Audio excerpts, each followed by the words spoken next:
There we go. Welcome to the podcast review show. Tonight, we're going to be taking a look at Clarineat.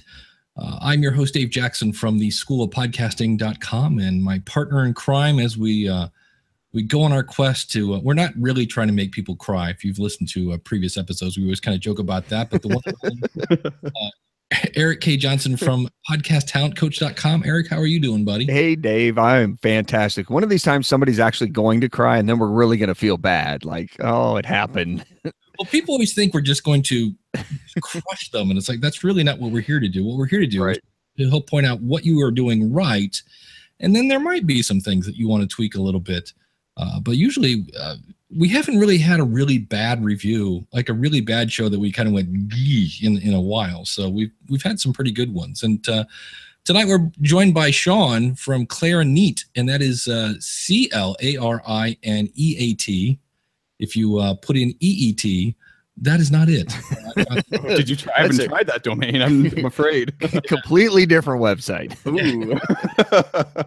So, Sean, tell us a little bit what inspired you to start a podcast. Well, I was always listening to a lot of podcasts. I do a lot of driving for work as a freelance musician in town, and various shows were of interest to me. And I started thinking that it'd be nice to have a clarinet show to listen to, but I could never find one. I sort of started having some conversations with my repair tech. Actually, was the guy who first kind of gave me the idea, and we had about an hour-long chat. And I was like, well, wait a minute, that's the kind of talk I'd like to have to listen to in the car, and I'm sure other people would like that too. So I took my technical know-how and just sort of made it happen. And honestly, it was, you don't know what you're doing at first. You think you do, but every episode you learn something new. And the culmination of that, I guess, is this, where I realized I've spent so much money on music lessons over the years, but I've never had a podcasting lesson. So it was about time. And how long have you been doing the show? About 18 months. Okay. So do you play clarinet professionally? Yeah, I do a lot of playing in the city here. I teach over 100 workshops a year locally with various schools and universities and things like that. And I sub with the local orchestras and all sorts of stuff. And I also play percussion, actually. Oh, wow. And as you can see on the back of the wall, there's a few guitars, but that's more just for fun. Well, I saw in your bio, on your About page, you ended up on stage with Shania Twain. Yeah, that's kind of an interesting story. That happened twice, actually, because when I was in the Stampede Show Band, which is like a marching group here, basically these bands sometimes come through town and they need extra like excitement on stage. So they had the Stampede Band drumline go up there on 2 occasions and play 2 nights each with her. So I guess it was 4 times, if that works right in my head. But that was pretty crazy because, I was... At that point, I was, I had my marching drum on or whatever, but there's 100,000 or I guess 30,000 people in the stands, but it was crazy. It was people as far as you could sort of see, but yeah, it was a cool experience. That's exciting. Well, let's go ahead and jump into what we always like to do is start off. We're just going to play like the first minute or so, and then kind of give you our thoughts on our first impressions. Hi, this is Sean Perrin, and you're listening to episode 60 of the Clarineat podcast, the show where I discuss all that's new and neat with clarinet with the neatest people in the industry.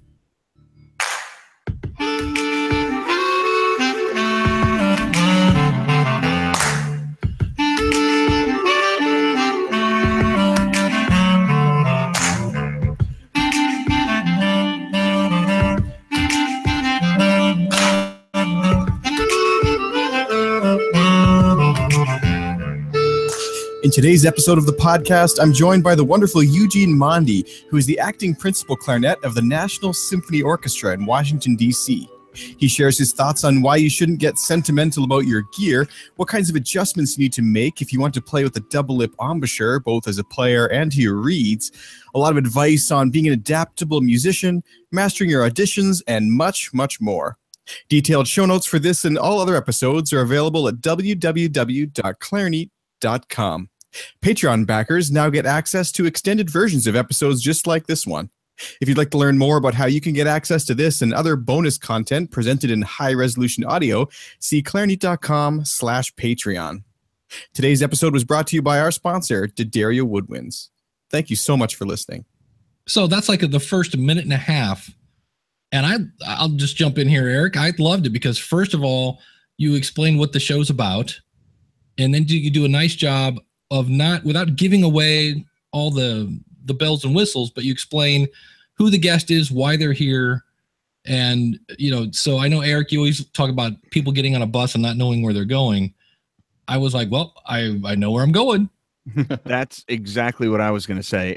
I love the clarinet vibe of it. It's very NPR style. It has a great feel, just kind of like we're sitting around the living room chatting about clarinets. I love the vibe of that. I love the fact that you teased what was coming up in the show and what we can expect to get out of this particular episode.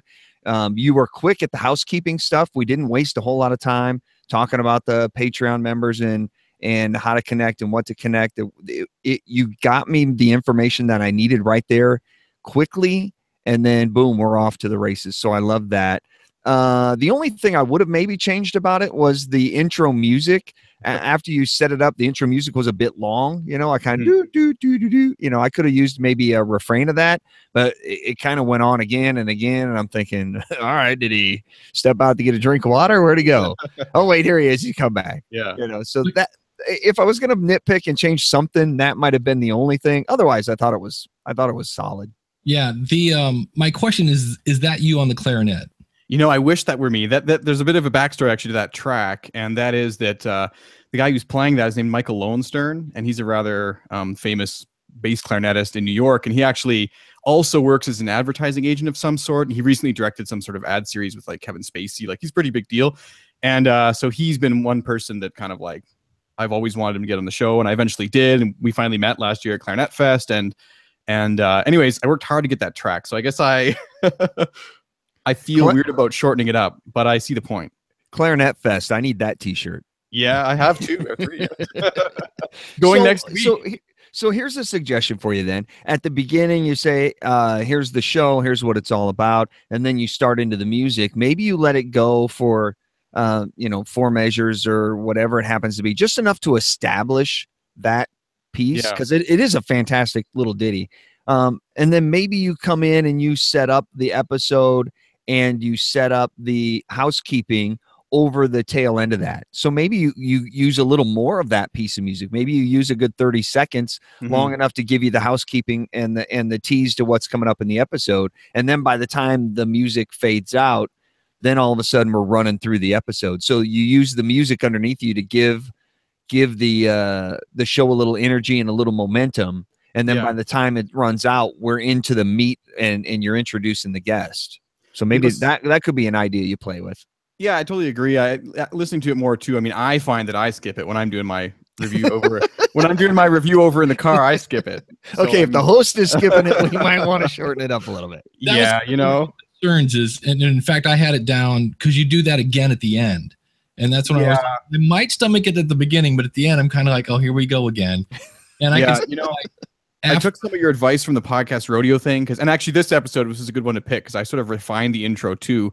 Yeah. And I took one of your pieces of advice, which was to put most of the housekeeping at the end and also give a teaser for the next episode. I don't know why, but I'd never thought about that. And one thing for sure is that it sits way more comfortable at the end.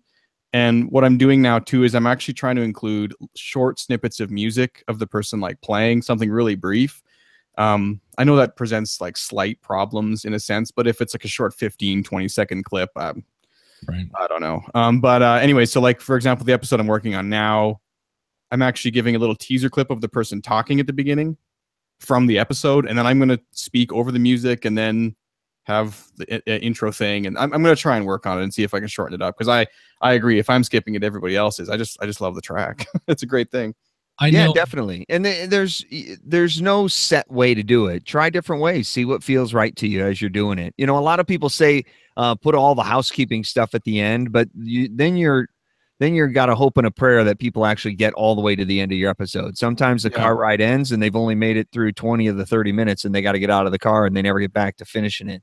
So I don't have a problem with you hitting a little bit of that housekeeping up front because you make it brief. Maybe pick the 1 or 2 things that are most important. If you want the show notes or you want to become a Patreon member and get exclusive content, find that over at clarineat.com. Just something that simple. At least you're giving them a strong call to action and getting them more involved with your show and not hoping that they make it all the way to minute 37 in order to get it. I tell you, this will be the episode someone cries if I have to shorten that music. No. Well, and speaking of short, I don't normally compliment people on their advertising, but following that opening, you went right into an advertisement. And as someone who's had an advertiser on their show, and they always go, okay, they buy a 30-second spot, and then they give you about 4 minutes worth of material to cover in that 30 seconds. I thought this was just a cool, like, because at first I was like, ooh, an advertisement, this could go, you know, and we're gonna give them a free plug. Sanding, shaping, balancing. For centuries, mastering your instrument meant mastering these crafts too.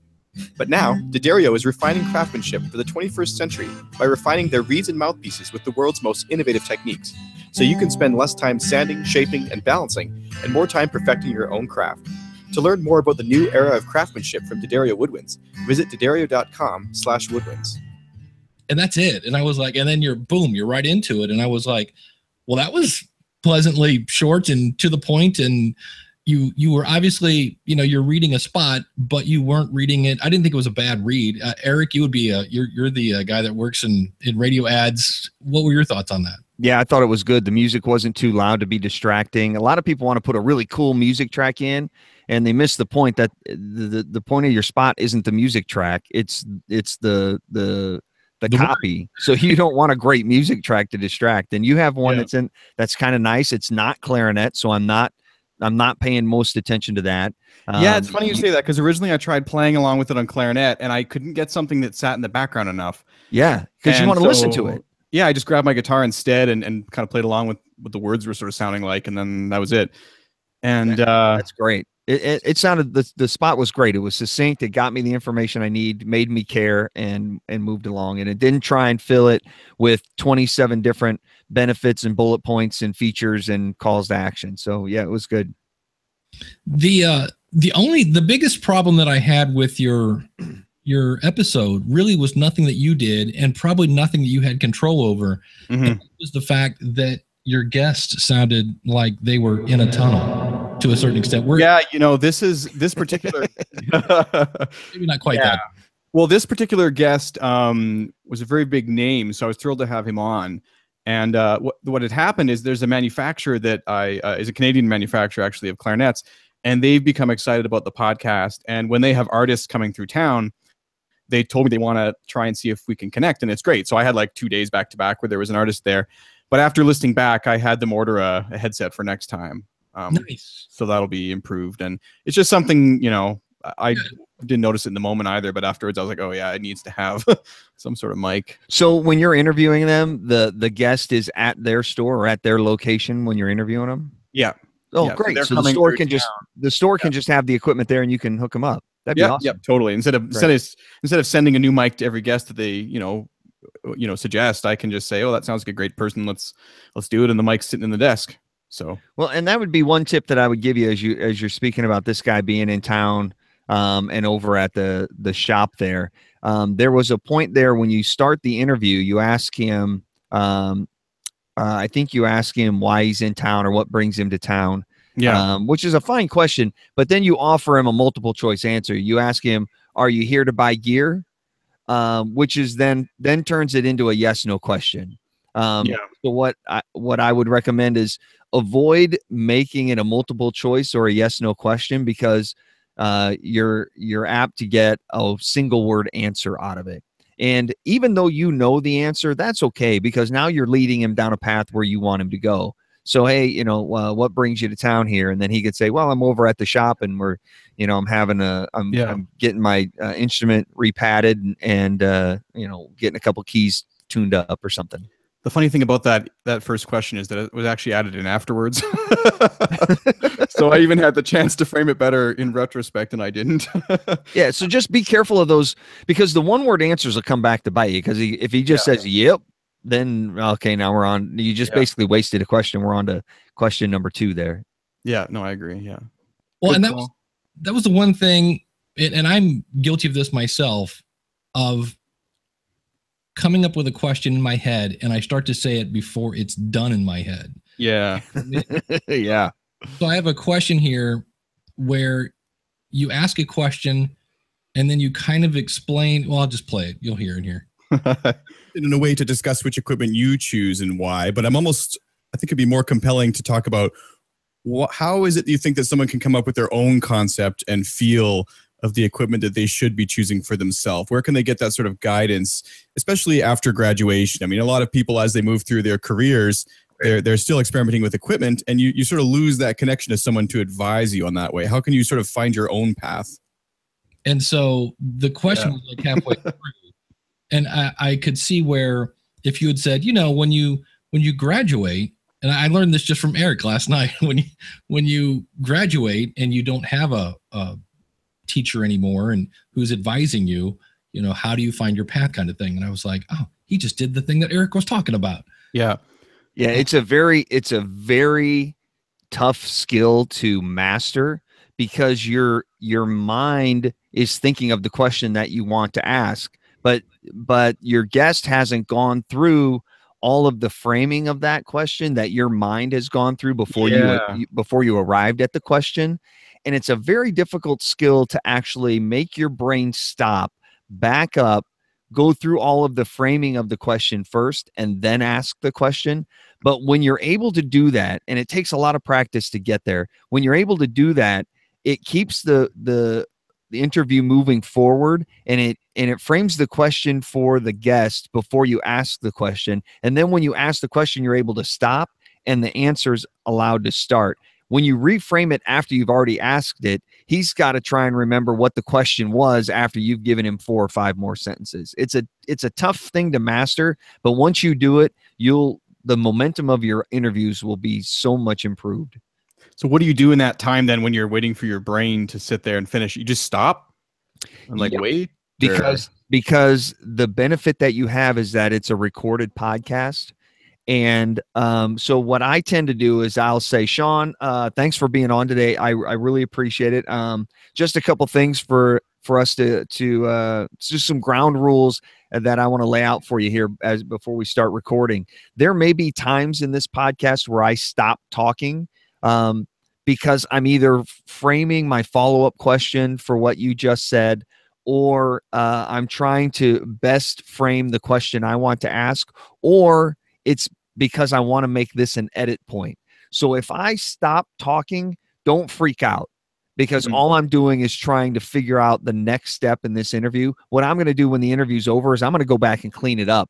But when I look at my audio and I see these big gaps in the audio, I know that's my edit point. So I'm doing that on purpose. Don't get nervous if I happen to stop talking. That's really smart, actually. And I guess one reason I've been doing this more often lately is because I started doing some podcasts with video on. And to me, that adds a new dimension, because I used to kind of keep notes on my stand or something while I'm talking.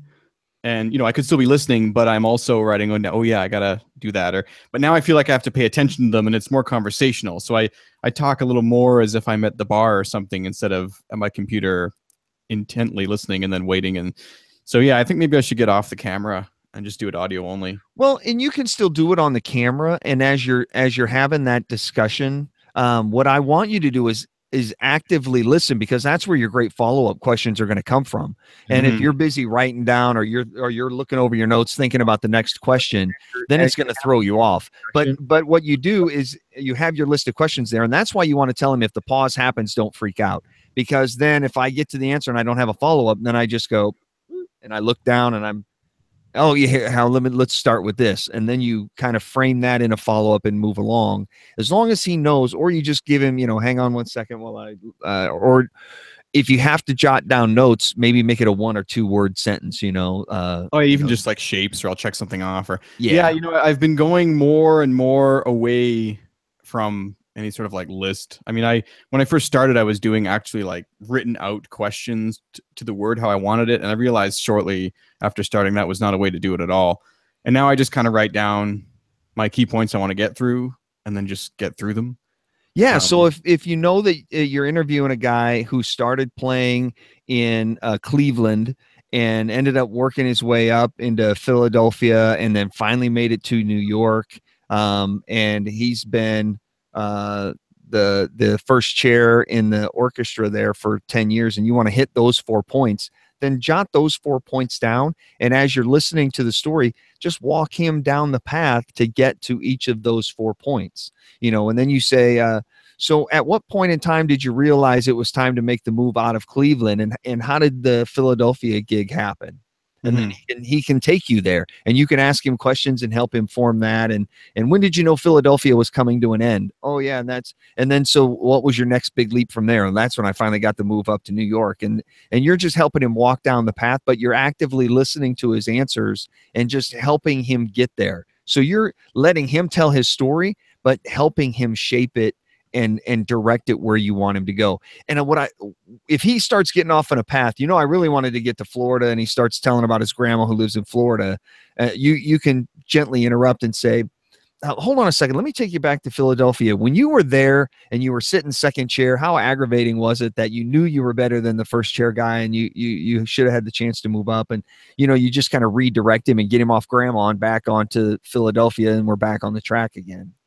We should just note here that this is all hypothetical. I've spoken to the leads in Philadelphia and New York, so I don't want anyone listening to be like.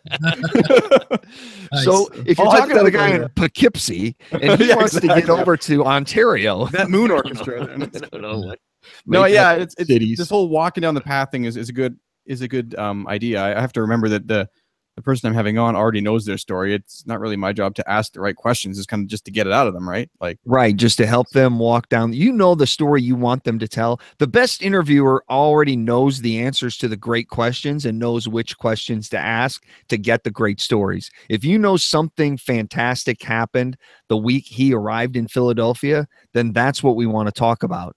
And just say, how comfortable was the move to Philadelphia? And he goes, oh, that first week it was, and then he's off to the races. And you look brilliant. Like, wow, you just asked a fantastic question. Well, you already knew the answer to it. You just led the horse to water, and he took care of the rest. Reminds me of a student I had that his teacher told him he was brilliant, and he told me this. And I'm like, well, did you tell her you're taking lessons? He's like, no, why would I do that? Nice. Well, you mentioned that, and that was one of the things I wanted to point out. It does sound more like a conversation than an interrogation, which I thought was great. And you do a great job of listening and remembering that there are people. There's a very educational part of this whole conversation. And I really like the fact that at one point you asked a great question, kind of in the shoes of the beginner. So the open facing versus closed facing. And I've heard you discuss in other instances, sort of this concept of high flow versus low flow camps of playing. Where do you sit in that regard? And could you maybe explain both of those ideologies for someone who may not know? So when you said that, I was like, oh, that's cool, because there's probably somebody going, wait, low flow, high flow? Is this some sort of toilet thing? What are we talking about? So I was kind of like, good on you for that. And then when we got to this, me not being any kind of reed player. And that's what I was wondering actually about how you were playing a very firm reed with the double lip. So you're actually reshaping the reed to match your exact needs. And I was like, okay, we're double lipping now. I'm like, so I'm assuming, I was like, this, because I have no idea what you're talking about. I'm like, that's probably really good clarinet speak. So, and you guys really had a lot of great information. I wish you would have done a little bit more of that though, Sean, because and I know you're talking to high level clarinet players, but I've played a reed instrument for 40 years and I've never shaped my reed. I didn't know that was, I would just buy a box of reeds, and if one didn't work right, I'd throw it out and I'd go to the next one. And, so I didn't realize that I could actually, whittle. I never even considered whittling it down and making it look right. I would look at it and go, well, that's obviously not going to sit flush on my mouthpiece, and I'd get rid of it and I'd start with a new one. And then you use the term double lip embouchure, which I've never heard ever, which is crazy because I've only played as a double lip embouchure player. On sax? Yeah, on saxophone. Wow. Since when I started playing when I was 11. I've played for almost 40 years now. And I did change from a low flow to a high flow mouthpiece just to get more sound out of my horn. And I've always played double lip because I couldn't play single lip because it bothered my top teeth. It just made my whole head shake and it bugged the crud out of me.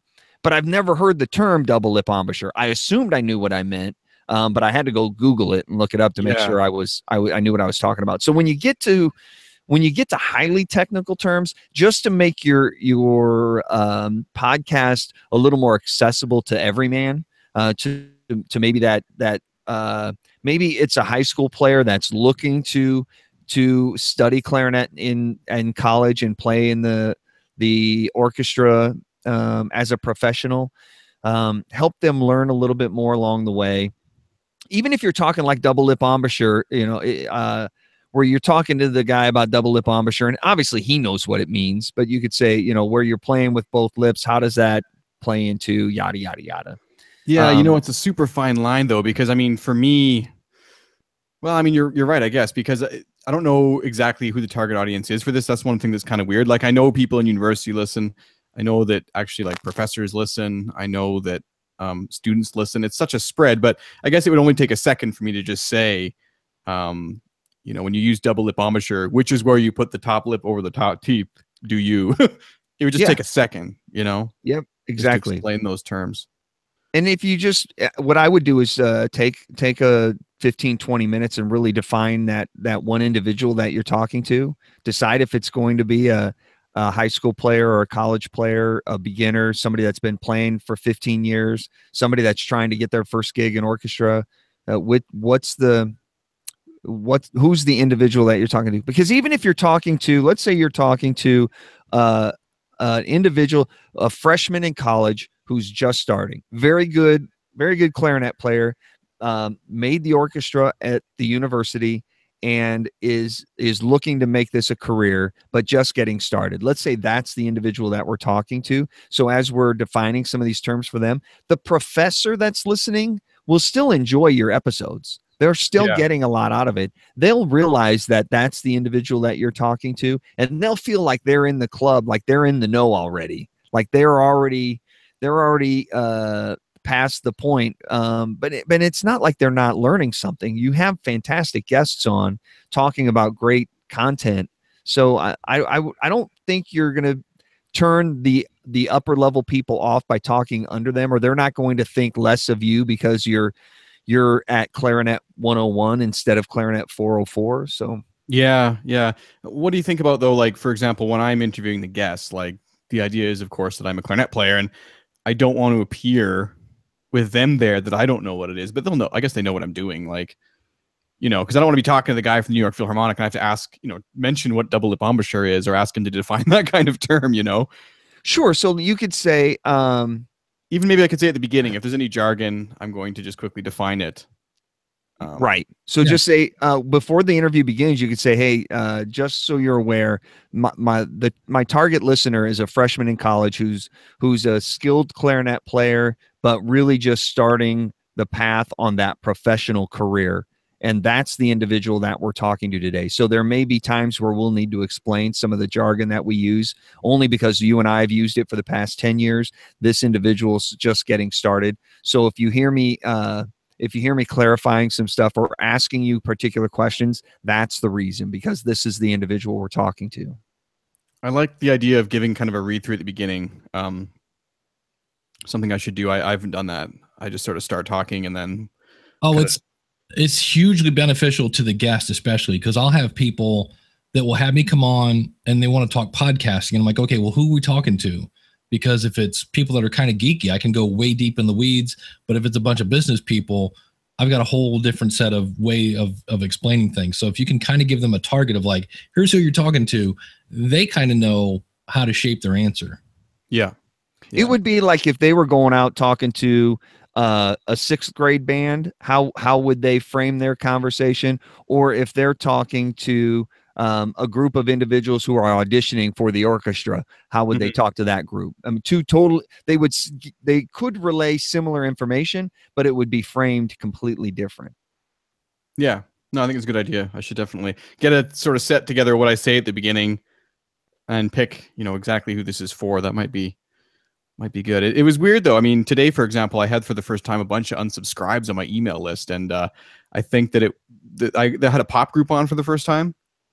So I'm not sure if that sort of put some people off or something, but maybe how many would you say is a bunch? 1% of the whole list, which the list is over 1,000 people. So, oh wow, it was a significant drop. It was about 12, all in the same day, in about the same hour actually. So, but I had a bunch of great feedback about it too, and so I don't know. I think it was a great conversation. I really liked it. So I think it probably has more to do with the last email you sent them rather than the content of your last episode.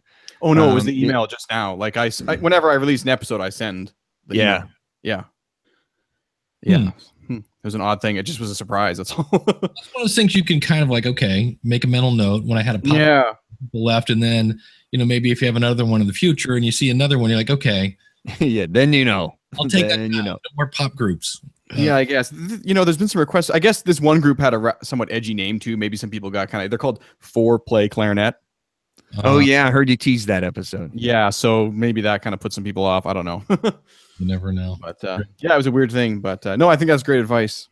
The other thing, and this is one of those optional areas, your guest was like super knowledgeable, but at times he left you what I call low-hanging fruit, which is stuff like this. Isn't necessarily fun. You know what I mean? If you have two people going, I think you're really sharp there. It's kind of, and you felt okay about it, and you didn't realize. I think that's difficult, but I think like halfway through there, he was done, and the second half of that clip was him trying to figure out what he was going to say next. And so I actually picked a clip here. Let me play this one. So you also you study with Larry Coombs. Let me explain what we're doing. The first one is how it was, and then I went through and edited it. You'll hear a little bleep when we go from one to the other. So you also you study with Larry Coombs, Larry McDonald, and Donald Montanaro. Is there a story that you'd like to share about working with any of those three, or maybe a short one from each? Or well, I mean, I should be careful. I think they're all. I got something from each of them, and I think the Larry McDonald who. So you also you study with Larry Coombs, Larry McDonald, and Donald Montanaro. Is there a story that you'd like to share about working with any of those three, or maybe a short one from each? Or I got something from each of them. So right to the end. Yeah. It's so funny because that's one of my pet peeves when I listen to shows. So I realized when I say, I think I would have edited this episode, that's where people are like, well, you don't have any wife and kids, buddy. So I get that it takes more time, but there was, especially on one hand, it was good that he was taking time to come up with an answer. Yeah. But he'd love to just, well, and to be fair, he's doing what I wasn't doing, which is framing the response before he says it. Right. So here's an editing tip on something like that. So earlier I said leave that gap so you can visually see it when you look at your waveform to go back and edit. So when it's like this, you can say stop, wait, think, okay, now start, so you can see it. But if he does this and as he's flowing, you want to edit it out, just write down the time. You look at the time that's rolling on your recording and you write down 12:46, right? So you have this whole list of times that you want to edit out. I want to edit out 8:42. I want to edit out 12:46. I want to edit out 16:08. Then when you go back to edit, start at the end and start editing the last time. And as you edit the last time out and you drag the waveform back, it doesn't screw you up. Because if you start at the beginning and you edit out 8:42 first and you drag the waveforms together, now 12:46 is no longer 12:46. Now it's just moved up however much you cut out. So when you do that, start at the end, edit there, and work your way back to the front of the episode. What about just clapping loudly? No, he was like, what was that? I didn't hear anything. I don't know. That in the waveform, just punch the mic like I just did here. So I always edit from the front, though, because I often remove large sections, but I guess I can still do that. Yeah, it depends if you want to take notes or not. I usually just go through and listen afterwards. And what I do is I listen for one thing. I listen to what question did I ask? Yeah. Because there are plenty of times where people will answer you and not answer the question. And that's when I go, okay, here's what they said. I asked them this. I asked them for A. They gave me B. And then I ask, is B even valuable to my audience? And if not, both the question and the answer go out the window. Yeah. I've started being a little more watching for that. I'm surprised I didn't catch that in this episode. But it's funny because I do tend to do about 50% of it. Like there's probably spots in there where he did do that and I clipped it out and then I left some of them just to leave a little bit of that. But if it's really annoying like that one was, I mean, it's not his fault at all. It's just like that's when you're thinking about an answer. Yeah, you're totally right. That was a good 15 seconds of that, at least 10 seconds, maybe. How long was that? It was it's hard to tell because I did 2 clips. Yeah. But the umming and ahhing was about at least 5 or 10 seconds. Yeah, it was. Well, since we're on the subject, here's another one. I had Any 2. advice for dealing with either the success or rejection at an audition? Well, I think the advice I'd have about rejection is or even any experience, you play a concert and you tank out or something like that, it's telling you something. It's information. It's not, if you take it personally. Any advice for dealing with either the success or rejection at an audition? It's telling you something. It's information. It's not. It's just the point. Yeah, it's so much better. He was a big which again, I appreciate that he's thinking his answer, but at any rate, if you have the time to edit, I recommend it. If you don't, I completely understand. What program are you doing for your editing? I'm using Audition. I'm on a PC, so that's a little different. And I use a program. What I do is it's a program called SoundForge. And what I love about it, even though it makes everybody sound like a chipmunk, is I can speed it up. Yeah. I'm just listening for, things that are, and I don't cut out every space. Like if somebody does pause, and let's say they pause for 2 seconds, I might cut that down to 1 second because that 1 second of space shows my audience that they're thinking about the answer. So there are times when space does more than just, waste file space, right? There are times when it adds meaning to it. And so I do that and I edit out and what I usually go for is low hanging fruit. If somebody's saying something like, well, I think it was a time and they run the into a word. And so you have to zoom so far in to cut that out. I'm not going for that. I'm going for the easy, just, or my cat's meowing in the background or the low hanging fruit. But I just realized not everybody has time to do that. But that's with Audition. It's weird. You can drag a file and it will adjust the play speed. And I guess you could edit. I'd have to go in and I haven't done this. I know that's in the multi-track. I'd have to look because Audition you can grab it. You have to enable time warping or something, and then you can grab it from the right-hand corner and shrink it down. Yeah. So I guess you could do it that way. I am really leery of that feature because I'm always worried that I'm going to then export it with somebody sounding like yeah. And the other problem with it is you can't, like what I like to do in Logic, I used to do this is kind of listen fast and then listen to it slow once. And then, but sometimes like while I'm working and in Audition, I have to drag the whole file bigger again. And it's just annoying, but everything else about Audition is great. It's a really fast workflow, I think anyways. Yeah. And then the last clip I have is just the way you wrap up the show. And here it is again. And this is where I went, okay. Because I really think somebody's going to come in right here. Thanks for listening today. No. Yeah. Nope. Not yet. Thank you so much for listening to the Clarineat podcast. If you enjoyed today's episode and want to learn more, please see the show notes for this and all other episodes at www.clarineat.com. Did you know that Patreon backers now get access to extended, high-resolution audio episodes and other bonus content? See www.clarineat.com/Patreon to learn more. Be sure to tune in next time for a conversation with Matthias Muller, who invented a product called the Sabre. I first featured him on episode 33 of the podcast when his product was in its infancy, but it's now almost ready for commercial production. Also in the coming weeks, I've got a conversation to share from the 4-play clarinet ensemble. Those girls talk about, what's in a name, first of all, how they picked that sort of somewhat spicy name. And also they talk about how they go about filming their music videos. And that might sound like an odd topic for a clarinet podcast, but they actually go out in places like the desert and film recreations of pop songs along with their own original arrangements. Their videos are getting upwards of 100,000 views on YouTube, sometimes much more than that. And I think they're doing something really, really cool. Also joining me on the podcast is the famous Stanley Drucker, who, of course, was he needs no introduction, but he was the principal clarinetist of the New York Philharmonic Orchestra for over 60 years.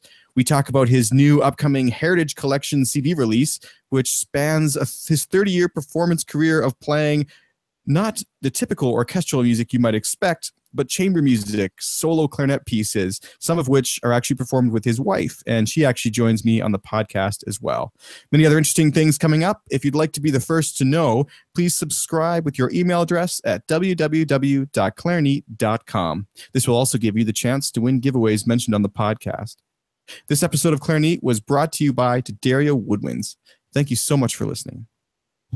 Sanding, shaping, balancing for centuries. Master. And then you basically play is that the exact same ad that you did? It is, yeah. It's been going for about a year now. It's time to change it up, maybe.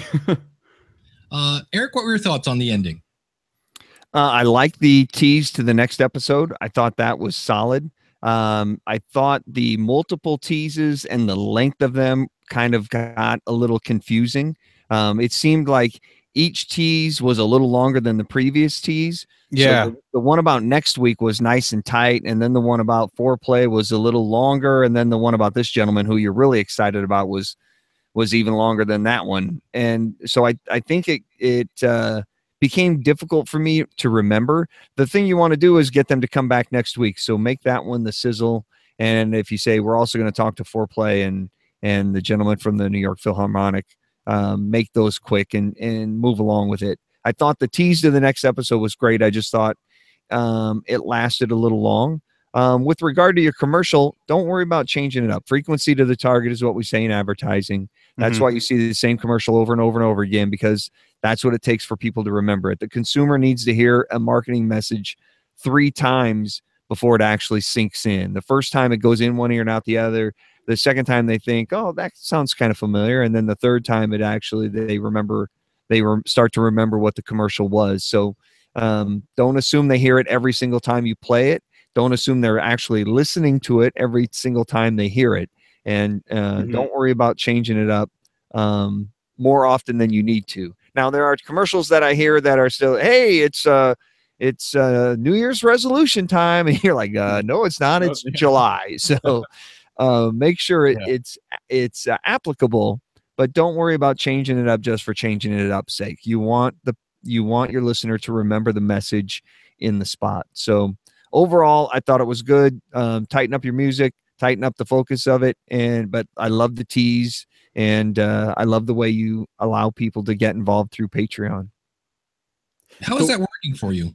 I wasn't pushing it. The problem was, basically what you just said there, Erik, was that I sometimes give too many options for things. And it's because I have all this, like if I look up right now, there's the list of the next 8 episodes on the wall, only 3 of which have been announced. But there's this temptation to just let everything out of the bag at once, Yep. So I think what I'm going to start doing is even with today's episode I'm working on is just announcing the next episode in the end of this episode, because that's all that matters. It's still a week away. I mean, right.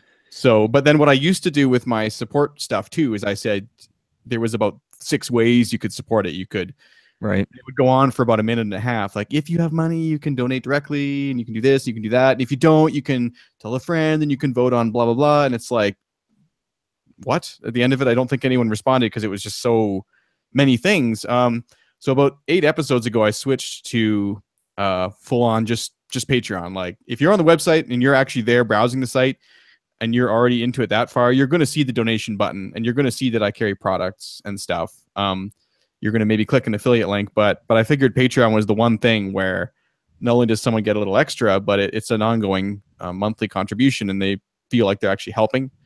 So that's actually been going okay. I mean, the last few weeks alone, it's went from about 3 backers to 19. So that's a lot better. Yeah.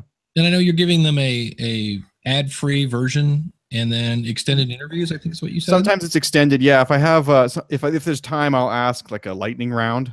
And that gets included in the extended ones. Or if it just gets a little long, and there's a maybe question that was just a little too nerdy to be on the normal one, I'll just include it in there. It only takes me about 5 minutes. I just copy it and then either delete something, take out the ads. And I also take out the Patreon banter and all that because they're on Patreon. So there's a few people upgraded their pledges once I added that option. So, I'm trying to not do something I heard on your podcast with the Fish Nerds recently, actually, which was where he was trying to make it seem as if not having ads was a benefit, and you guys were cautioning against that, and that got me kind of nervous about this whole thing. What do you think about that? So the what we were explaining to him was having ads, not having ads. There's really no right way to do it. If you want to have ads, great. If you don't want to have ads, fantastic. What we were warning him about was don't frame it like it is bad to have ads. Like, hey, if you help me out, then I can get rid of these horrible ads. Because when you do that, then your advertisers are going to go, if I'm so horrible, why am I paying you? Yeah. So regardless of whether you want to have ads or don't want to have ads, I don't have any problem with that. But the last thing you want to do is frame advertisers as being evil, because you never know when you might need them. Mm-hmm. So if you want to say, hey, if you want to have an ad-free podcast, that's fine. I mean, if it's possible, but what you don't want to do is say, if you want to get rid of all these horrible ads, and so you don't have to sit through all this crap, go subscribe. It's just the way you frame it. It's just the way you frame it. Because there are plenty of radio stations and podcasts that talk about commercial free and ad free. It's just, you want your advertisers to feel loved, regardless of whether or not you offer an ad-free option or anything like that. You just want to make sure that they know you care about them and you value their business with you. Yeah. So, but speaking of your website, let's go ahead and hop on over there. Pretty slick website, I got to tell you. The one thing, well, first of all, I love this eventually kind of got on my nerves. The fact, I'm going to kill that. When I go to after today. I realize it's talking about the fact that you're on the podcast review show, but because I kept going and I would check out something, I'd go to the top and I'm like, wait, where'd the menu go? And I'm like, oh, if I come down a little bit, there it is.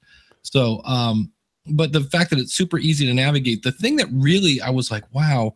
And I know you're using WooCommerce, so good on you, because that is not an easy piece of technology to get a grasp on. Oh, no. No, anytime I've ever played with it, I'm like, forget it. I'm going back to PayPal. But I thought your store was just elegant. It worked. You had a help. I saw one place, if you needed help, you could click on a button. But I was just like, wow, this looks like pretty slick, and everything worked. There was no kind of, I didn't buy anything, but I was adding things. And everything just seemed to work. And I was like, wow, okay. And even here, obviously I'm in your cart, so it's a kind of a different place than your navigation is still there, so we're fine. So I just thought, and then your about page was probably just impressive to where it made me want to listen to the podcast, because you start off with, here's who I am, and then I scroll down and you've been named a top 10 classical music podcast. Thanks for the shout out to the podcast rodeo show.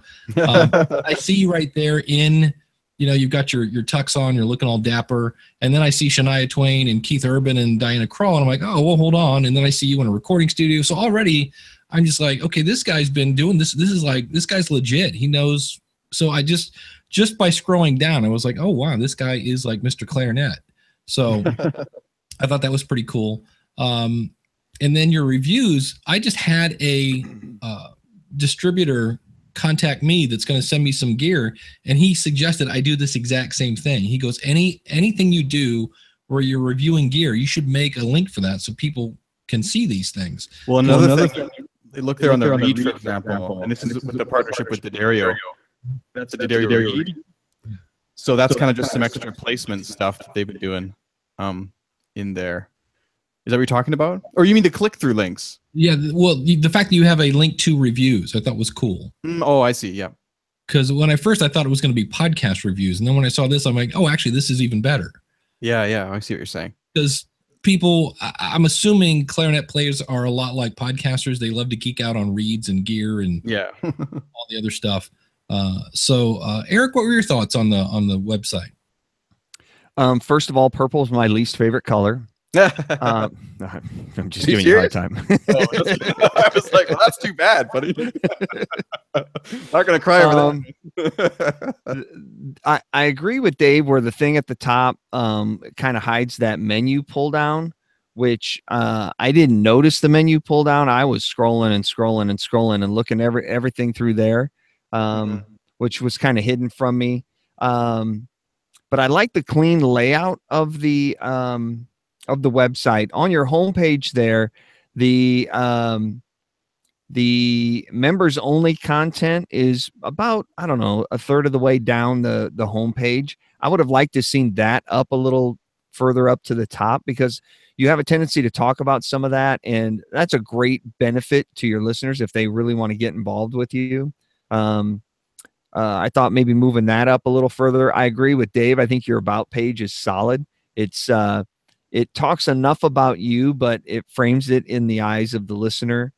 And once I found the menu and was able to start moving through it, your website navigates real easy, and you're not using clever words and names of particular sections of the website. You know, when I click on the menu and I'm seeing podcast, about, videos, blog, store, Patreon, I know exactly what I'm getting. It's not some big, you're not trying to be too cool for the room and too clever. So I love that. I like the clean look of it, and a lot of useful content and resources on here for clarinet players. I thought it was solid.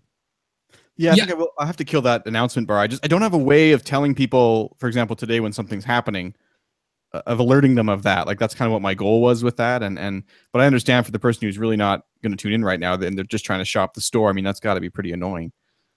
It was for me. About the third time, I was like, wait, I saw it there a minute ago. Now I'm going to cry. No. Now we done it. Well, do you have like a Facebook page or? There is. Not see it? Well, yeah, there was earlier too somewhere, I think. Like I say, you could use that to announce things in your email list. Yeah, but Facebook is such a pain these days. You have to like pay to reach everybody. I'll share something, it'll get like 5 likes, which doesn't make sense because there's 2,000 people following, but there's no exposure for it unless you pay for it. It seems. Yeah, but the only thing I didn't look at now I think about it, your contact page, which hopefully will just have contact stuff on it. Yeah, beautiful. Oh, there you go. Shout out to Alberta. I like that. Oh, cool. See, this makes life easy, because this way, if you wanted to say on your website or on the podcast, if you want to say, hey, if you want to contact me, instead of saying I'm on Facebook, I'm on Twitter, here's my voicemail, here's my speak pipe, you can just say, go to clarineat.com/contact, and boom, everything is right there. So that makes life a whole lot easier. So yeah, I really couldn't find anything. I was just like, as long as you aren't allergic to purple. You should have seen it about 3 months ago before I redid the whole thing. It was a purple nightmare. I really thought you did this in Divi, and this is just a Studio Press theme, right? Yeah, I tried to do it in Divi. This is kind of a Divi idea theme. What it does is it has some sort of sections in the beginning, which you can then tell it kind of which you do use divs, but it's not a Divi plugin. It's pretty impressive. I only recently added that player on the front page. I was listening again to the podcast review show, and it hadn't dawned on me after all these months, but there wasn't a play button on the homepage. Yeah. So I added that, and I think it's been helping. I've noticed, actually, I think some people are, based on my Google Analytics anyways, they're kind of chilling for, 40 or 50 minutes on the homepage, what used to not happen. So they must be listening from there. Because that'll actually help your Google juice. Because Google sees that people are on there longer. They're like, well, this must be something good, because people aren't staying for 5 seconds and leaving.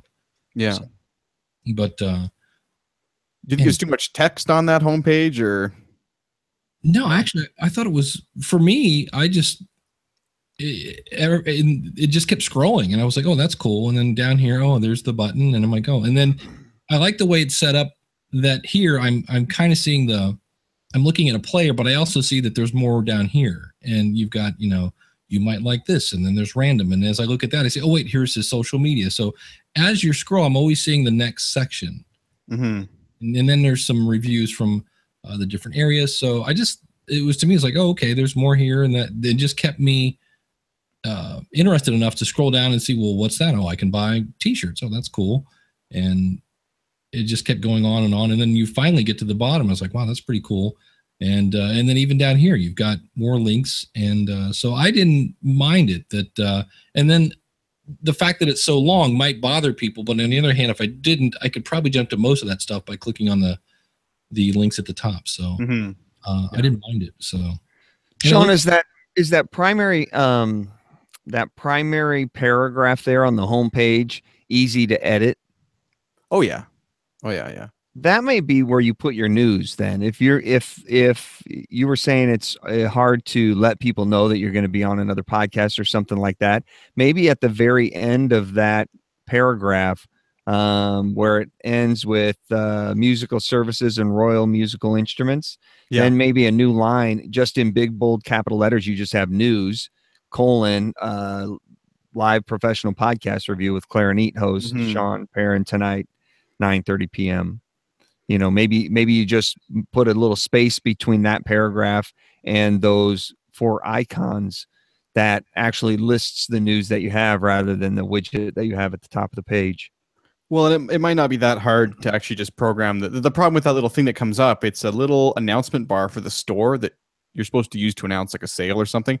But with this theme, it's not pushing the menu below the announcement bar. So I probably just have to edit one line of code. So maybe that would work too. Because I mean, if above the announcement, if above the menu, it just said, today I'm on the podcast review show, click here. Right. And it wasn't obstructing the menu, maybe it wouldn't be as big of an issue.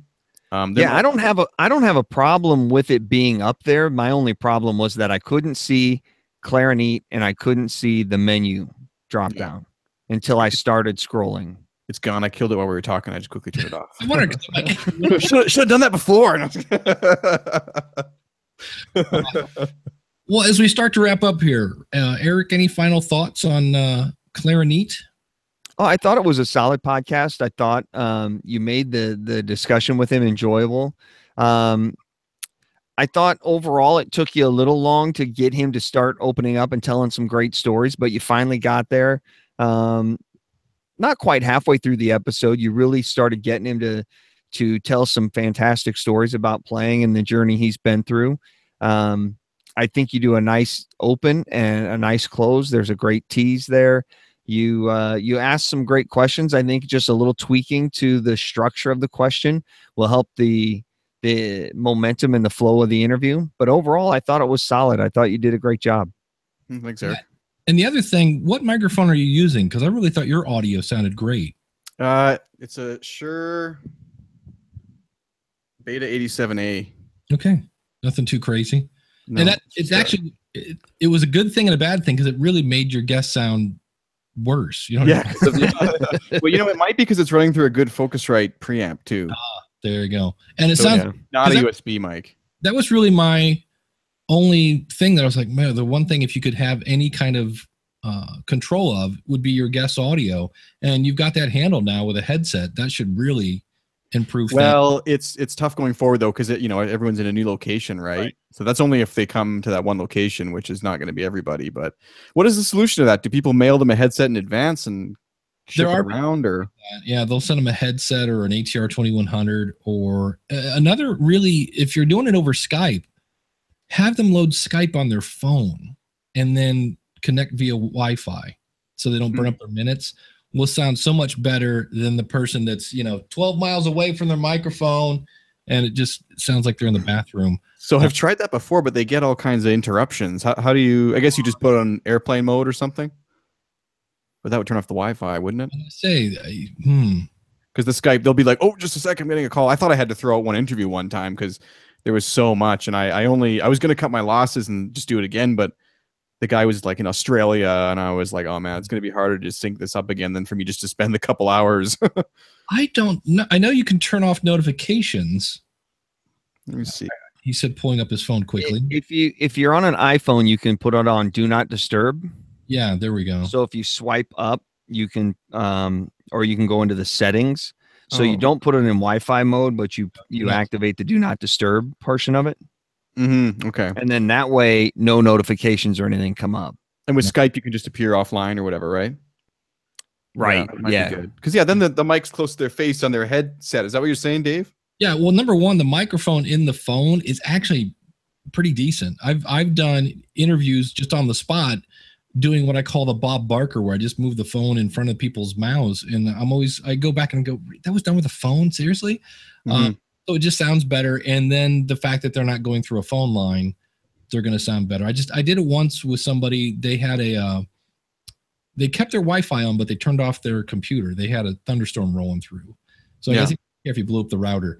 And and I called him back and I said, "Oh, I thought you said you were going to get on your phone," because he sounded just as good as he had a real microphone. He goes, "No, I'm on my phone." I'm like, "Are you kidding me?" So I was really surprised how it sounded so much better than the standard built-in microphone, especially if they're on a laptop and they're 4 feet from the microphone and it's just horrible. So that's a cool plan B. What do you do about environmental noise? For example, I was talking to someone the other day in Manhattan, and it was just sirens out the door, and there's just not much you can do about it in a way, I suppose. But Erik, what do you do in a case like that? Yeah, I would just ask them to, if they can get to an area that's quiet. If they're in a lobby or a big booming area with a lot of echo, things like that, just see if they can move to a spot that might be a little less noisy. But sometimes you just have to weigh the importance of the interview with the quality of the interview. If you got a once in a lifetime guest on, sometimes you're just going to have to live with fire engines and dogs barking. But if you got a guy, if you got the third chair saxophone player from the West Undershirt Band, and you just go, you know what, I think we might have to reschedule this if you can't find someplace that's a little quieter. And there are so many easy techniques to make a room less bouncy. If they're standing in a hallway and it's all tile, obviously it's going to be bouncy. But if they move closer to a corner and they face the corner rather than facing the hallway, that deadens the sound a little bit. If they can just step underneath a low overhang, if they can step near something that's soft, a couch, a carpeted wall, I would just that's part of that pre-interview talk that you should have. Rather than how's the weather there, how's it going, you should say, you go through a checklist. Here's who the audience is. Here's who we're talking to. Here's kind of how I'd like you to handle it. I want to make you sound as good as we possibly can. So make sure you're not moving your phone around a lot. Make sure if you have rings on, they're not clanking against it, because the microphone will pick up a lot of that. If you're in a big empty space with a lot of people, see if we can move you to a different room. Just kind of go through a little checklist with them, and you want to frame it that you're trying to make them sound as good as possible. Yeah, it's for them. It's not like I'm nitpicky and this is my show and I want it to be how I want it to be. You want to make them sound good, and you want to be able to make their answers audible. And so find a way to make that happen. Not that this would help a lot with your interviews, but there are some iPhone interfaces where you can take an XLR mic and hook it up to your iPhone. There's a Tascam IXZ that is really cool. It plugs into the bottom of your iPhone, and then you plug in an XLR mic to it, and it sounds absolutely phenomenal. We use it at the radio station quite often, and it gives you really high quality. So if you're interviewing people at conferences or things like that, and you need a portable recorder, that gives you audio almost as good as any portable recorder that I've heard. You just open up your memo on your phone and hook that bad boy up to it, and you're off to the races. We actually record remote broadcast breaks using that thing in our iPhone, and then email the segment back to the station so they can air it, and it sounds like ISDN line. It's perfect. I've been using a thing called the Shure SMV88 or something like that. SM88 or is it a little microphone interface? It plugs in. It actually is a microphone. Oh wow, yeah. I don't know if it's right. Yeah, there are a handful of those little devices that you can use that just work phenomenally well. Well, it's a little finicky. I mean, I had a big mistake early on when I started. I went to Montreal for an interview and a concert and a few other things. But while I was there, I did do this interview, and it just got spoiled because I didn't know there was different mic settings on this thing. Yeah. And it just got ruined. But yeah, so it plugs in the bottom like this. Oh yeah. Right. Yeah. And it's actually pretty, it's got a little directional thing and you can move it. And so I'm going to try that. And that was my last question for you guys, actually, is I'm going down to Clarineat Fest again next week in Florida. And I've got the chance to interview some pretty big names down there, which has gotten set up by some people. But So, I mean, first of all, do you have any advice for when you may not have a chance to research the guest? And then secondly, I mean, in those kind of environments, like just with the background noise and stuff, is that just part of it and just do it as it is, or try and go sit in the bathroom with the person, or what do you? I know. So I know. Dave does a lot of that. Yeah. Dave will interview people, especially for because of my podcast. He'll get a lot of audio at conferences like that, and it all comes across with the way that you set it up. Dave will always, I don't want to speak for you, Dave, but he'll on his show he'll say, "Hey, we were at Podcast Movement, or we were at one of the other conferences, and I had a chance to run into so and so, and we did a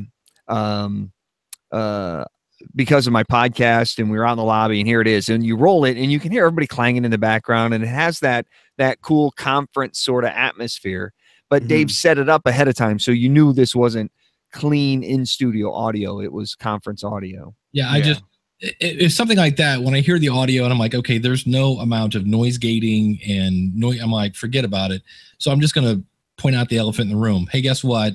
If you ever, and I've had people say, wow, that was kind of cool. I felt like I was there.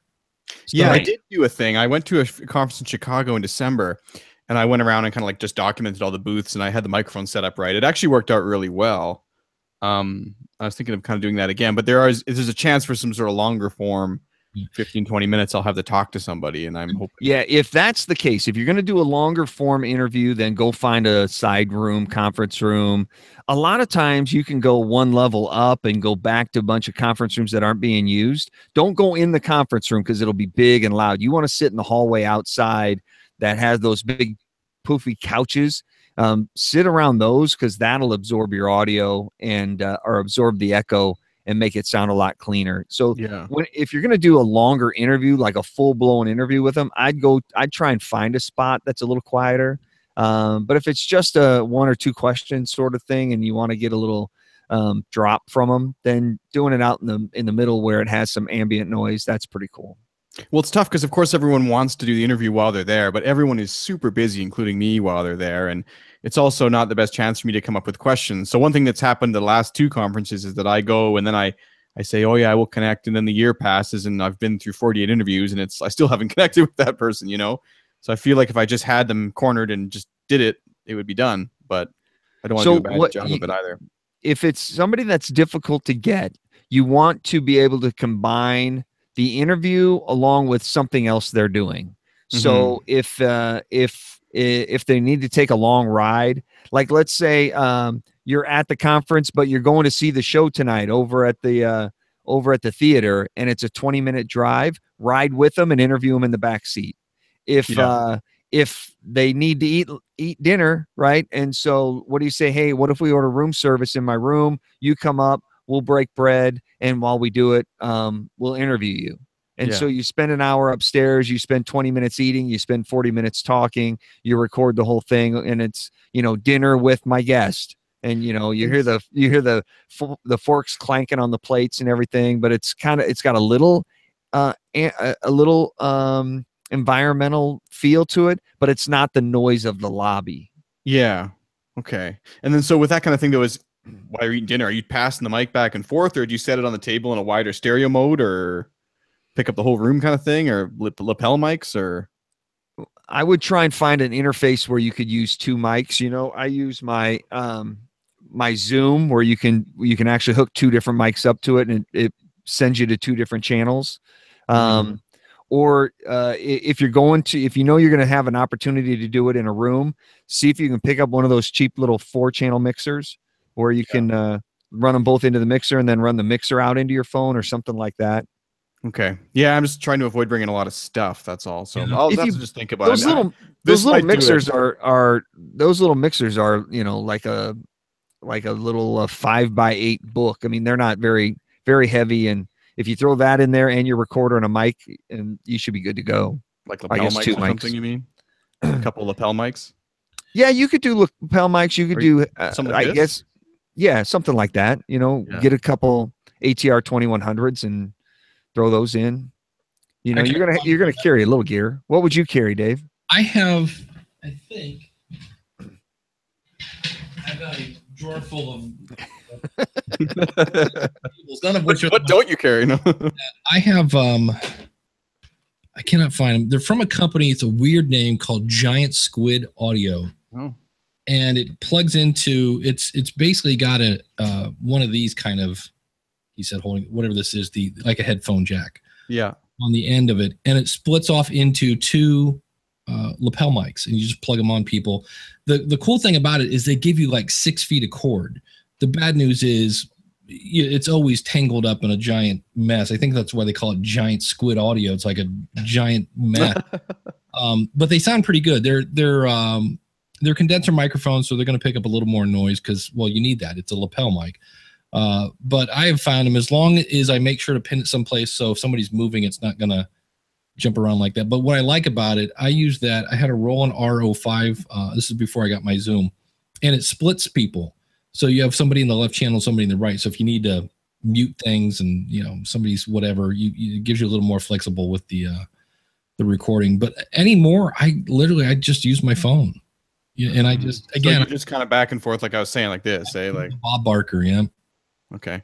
I might just go with that for this time because it's what I got. But no, I see the need for maybe a Zoom and a couple other mics or something. But yeah, that's a nice way to go. If you've got some place where you can set up and call people over. The other thing I would do is have business cards made that aren't for you, but for the podcast. So somebody's beautiful. Exactly. So there we go. Nice. And stickers for you too, Dave. There you go. Everybody loves stickers. So yeah. But all in all, I thought it was a great show, and wish you the best of luck with it. I think you're right on the right path. And the fact that, you're pretty niche. I don't know that there's any other clarinet podcasts, but you've definitely got yours going in the right direction. So no, thanks. I appreciate that. Yeah. So Erik, where can people find you? You can find everything that I have over at podcasttalentcoach.com. Podcast is there, all my helpful worksheets and everything you need. And you can find me at schoolofpodcasting.com. And again, you can find Sean at clarineat.com. Thanks for tuning into the podcast review show. If you'd like to be reviewed, just head over to our website at podcastreviewshow.com, and you'll be in Sean's chair. And again, we didn't make him cry, so we're doing okay. And hope it wasn't too bad for you, Sean. It was great. I had a lot of fun. Thanks for having me. All right. And we'll call it a day on that. Thanks, everybody.